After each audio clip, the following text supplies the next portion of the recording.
Feature. Mycology जो है दो शब्दों से मिलकर बनी होती है, made of two words, mykes and logos.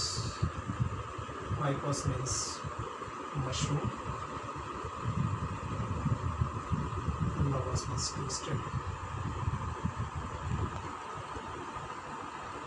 So branch of science which deals the study of mushroom or fungi is known as mycology. अब सबसे पहले बात करते हैं फंगस होती क्या है, जिसके बारे में अध्ययन करना चाहते हैं कि वो होती क्या है, उसके क्या क्या कैरेक्टरिस्टिक फीचर। फंगस जो है एक लैटिन वर्ड है जिसका शाब्दिक अर्थ सीधा सा अर्थ होता है मशरूम। और प्रारंभ में जो है जितने भी जो फंगस है उसको एक कॉमन वर्ड के रूप में मशरूम के नाम से जाना जाता था, उसके बाद में उसको अलग अलग नामों से जाना गया है। और फंगस को जो है 5 किंगडम सिस्टम जो आइक्लेयर ने दिया था उसके अंदर इसको जो है फंजाई ग्रुप के अंदर रखा गया। और मोटे तौर पर अगर इसके लक्षण को देखा जाए तो वो फंगस जो है एक यूकैरियोटिक सेल है और इसके अंदर जो है सेल मेम्ब्रेन सेलुलोजिक नहीं होकर के और काइटिन की बनी होती है। इसके अलावा न्यूक्लियर मेम्ब्रेन प्रेजेंट होती है और इसके अंदर जो मोड ऑफ म्यूटेशन होता है वो हेटेरोट्रॉफिक होता है। ये जो है एक डायग्नोस्टिक फीचर है इस फंजाई ग्रुप के जो आइक्लेयर ने 5 किंगडम सिस्टम के अंदर दिया गया था। अब हम जो है इसके स्टेप बाय स्टेप सारे कैरेक्टर्स के बारे में स्टडी करेंगे। सबसे पहला कैरेक्टर है कॉस्मोपॉलिटन।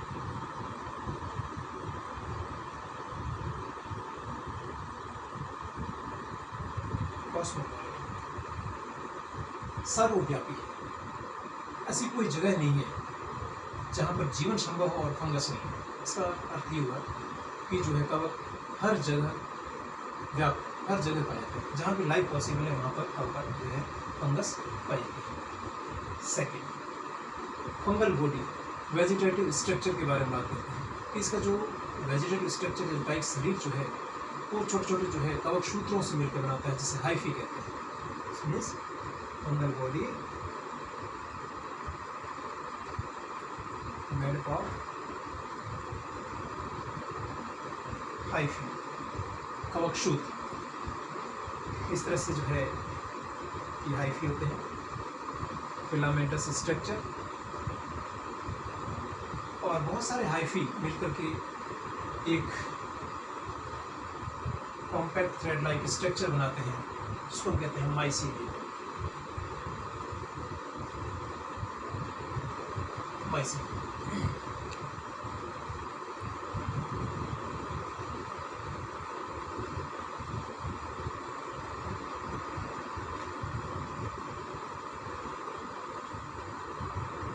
इस तरह से जो है एक कवक जाल का एक नेटवर्क का निर्माण करता है, उसको कहते हैं माइसीलियम। अब माइसीलियम के बेसिस पर हम फंगस को जो है अलग अलग भागों में डिवाइड करते हैं कि इसके अंदर किस तरह का जो है माइसीलियम पाया जाता है। फंगस के अंदर 2 तरह का जनरली माइसीलियम पाया जाता है, एसेप्टेट और सेप्टेट माइसीलियम, पटहीन और पट युक्त। ये सेप्टेट है, सेप्टेट माइसीलियम। सबसे पहले बात करते हैं इस सेप्टेट की कि ऐसा माइसीलियम जिसके अंदर सेप्टा जो है वो एब्सेंट, जिसके अंदर सेप्टा नहीं पाया जाता है। इस तरह की स्ट्रक्चर, चूँकि इसके अंदर कोई सेप्टा नहीं है तो ऐसे स्ट्रक्चर जिसके अंदर सेप्टा नहीं हो और न्यूक्लियस रैंडमली डिस्ट्रीब्यूटेड होते हों उसको हम कहते हैं सिनोसाइटिक माइसीलियम। सिनोसाइटिक माइसीलियम संकोशिकीय कवच। और ऐसा माइसीलियम जो है, अगर एग्जाम्पल हम देखें तो ओमाइसीटीज क्लास, ओमाइसीटीज क्लास। तो सबसे पहले हो गया एसेप्टेट। उसके बाद हम बात करते हैं सेप्टेट माइसीलियम के बारे में। सेप्टेट माइसीलियम को हम जो है, जो कि इसके अंदर सेप्टा प्रेजेंट होता है, और सेप्टा प्रेजेंट होता है तो इसको हम आगे जो है न्यूक्लियस बेसिस पर, इसके अंदर हर एक सेल के अंदर कितने न्यूक्लियस पाए जाते हैं उसके बेसिस पर हम उसको जो है फर्दर क्लासीफाइड करते हैं। कौन कौन से ग्रुप हैं? सबसे पहले जो है यूनिन्यूक्लिएट, सेप्टेट, दूसरा है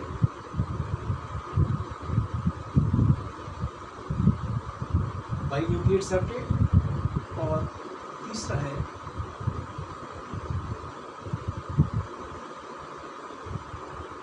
मल्टीन्यूक्लिएट सेप्टेट। तो इस तरह से हमारे सामने जो है सेप्टेट माइसीलियम जो है 3 तरह के हो गए, यूनिन्यूक्लिएट, बाइन्यूक्लिएट और मल्टीन्यूक्लिएट। अब तीनों माइसीलियम में जो है उसकी फिजिकल अपीयरेंस किस तरह की दिखाई देती है उसके बारे में बात करते हैं।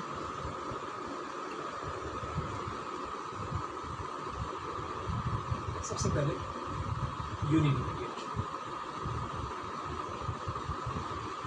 इस तरह का दिखाई देगा।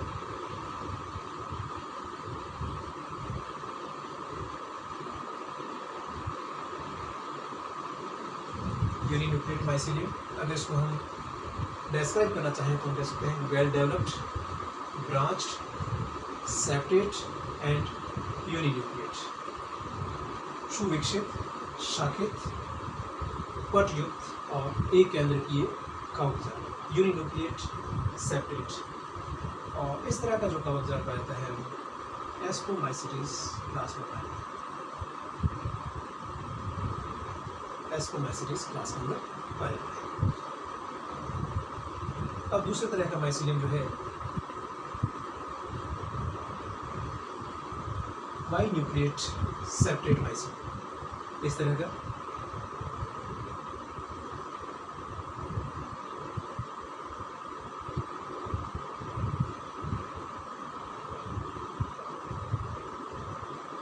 इस तरह का माइसीलियम बाइन्यूक्लिएट सेप्टेट, इसके अंदर डाइकैरोटिक कंडीशन होती है, और बाकी जो है इसकी माइसीलियम वेल डेवलप्ड है, ब्रांच्ड है, सेप्टेट भी है, लेकिन यहाँ पर जो है 2 तरह के न्यूक्लियस, 2 अपोजिट स्ट्रैंड के न्यूक्लियस पाए जाते हैं, और इसलिए इसको हम कहते हैं बाइन्यूक्लिएट सेप्टेट माइसीलियम। और इस तरह की कंडीशन पाई जाती है बेसिडियोमाइसीटीज क्लास के अंदर।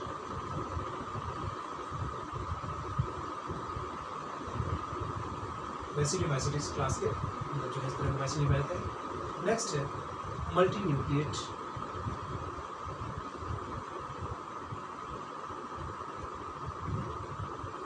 मल्टीन्यूक्लिएट। इसको हम अगर ड्रॉ करना चाहें तो इस तरह से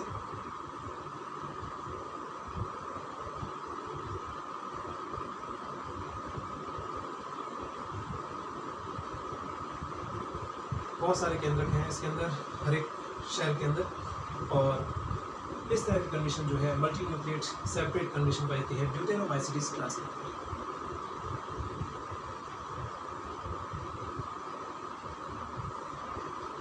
तो इस तरह से हमारे सामने जो है 4 तरह की कंडीशन होगी, 4 तरह के जो है माइसीलियम होंगे। कौन कौन से? सबसे पहले पूछा एसेप्टेट सिनोसाइटिक माइसीलियम, दूसरा है यूनिन्यूक्लिएट सेपरेट माइसीलियम, तीसरा है बाइन्यूक्लिएट सेपरेट माइसीलियम, और फोर्थ है मल्टीन्यूक्लिएट सेपरेट माइसीलियम। अगर हम लेबोरेटरी में देखें तो उसके सेप्टा के बेसिस पर और उसकी फिजिकल एक्सपीरियंस जो है अपीयरेंस के बेसिस पर हम उसको न्यूक्लियस को जो है उस माइसीलियम को पहचान सकते हैं कि ये कौन से ग्रुप का माइसीलियम है, कि वो ओमाइसीटीज का है, एस्कोमाइसीटीज का है, बेसिडियो का है, या फिर ड्यूटेनो का है। तो इस तरह से जो है ये माइसीलियम जो है उनको उस न्यूक्लियस के बेसिस पर और सेप्टा के बेसिस पर उसको हमने जो है क्लासीफाइड किया। नेक्स्ट कैरेक्टर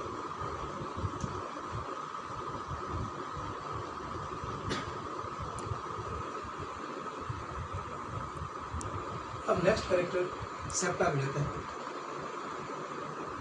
कि फंगस के अंदर जो सेप्टा पाया जाता है वो किस तरह का सेप्टा पाया जाता है। अभी तो हम सेप्टा के बेसिस पर देखा था कि जो है ए सेप्टेट होता है या सेप्टेट होता है, और अगर सेप्टेट होता है तो न्यूक्लियस के बेसिस पर। अब हम ये देखते हैं कि इसके अंदर जो सेप्टा पाया जाता है उसकी सेल के अंदर, इनकी जो माइसीलियम के अंदर, वो किस तरह का होता है। तो जनरली जो है फंगस के अंदर अलग अलग तरह के सेप्टा पाया जाता है, जिसको मैं ड्रॉ कर रहा हूँ, उसके बाद उसको जो है ट्रेस करेंगे।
अब ये 4 तरह के सेप्टा हमारे सामने हैं।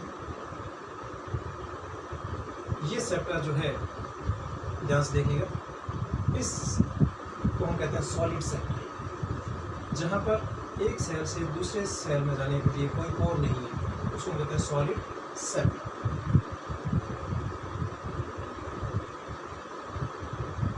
कंप्लीटली जो है एक सेल को दूसरे सेल से सेपरेट कर रहे हैं। दूसरा है परफोरेटेड सेप्टा।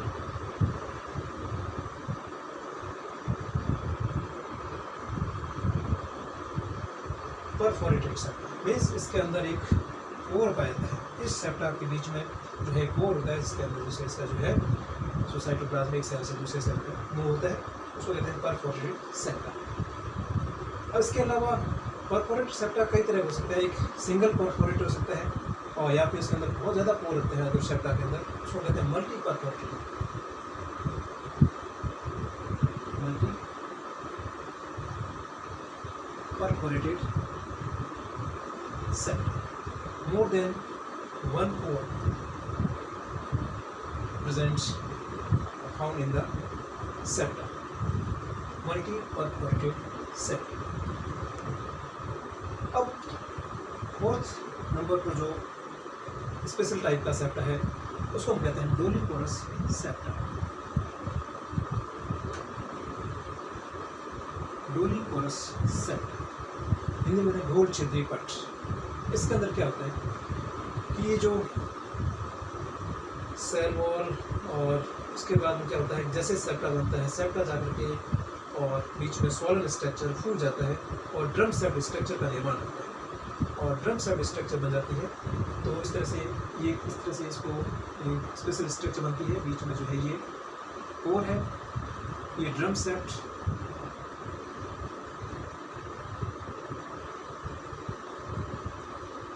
सेप्टा है, और ये है पेरेंथोशोम। डोलीपोरस सेप्टा, जिसके अंदर सेप्टा बीच में सॉलिड स्ट्रक्चर और ड्रम सेप्ट स्ट्रक्चर बना देता है, फूल जाता है, और इस सॉलिड स्ट्रक्चर के चारों तरफ एंडोप्लाज्मिक रेटिकुलम का डिपोजिशन हो जाता है, और वो डिपोजिशन जो है एक फिल्टर के रूप में काम करता है, और उस स्ट्रक्चर को कहते हैं पेरेंथोशोम। तो इस तरह की स्ट्रक्चर और इस तरह का सेप्टा जो है वो पाया जाता है बेसिडियोमाइसीट्स क्लास के अंदर। बेसिडियोमाइसीट्स क्लास के अंदर, बेसिडियोमाइसीट्स क्लास के भी सभी जो है ऑर्डर के अंदर नहीं, केवल एगेरिकस ऑर्डर के अंदर, जिसके अंदर एगेरिकस मशरूम वगैरह जो है वो। तो इस तरह से जो है फंजाई के अंदर किस तरह का सेप्टा पाया जाता है, किस तरह के जो है माइसीलियम पाया जाता है, वो करेक्टर हुए। उसके बाद नेक्स्ट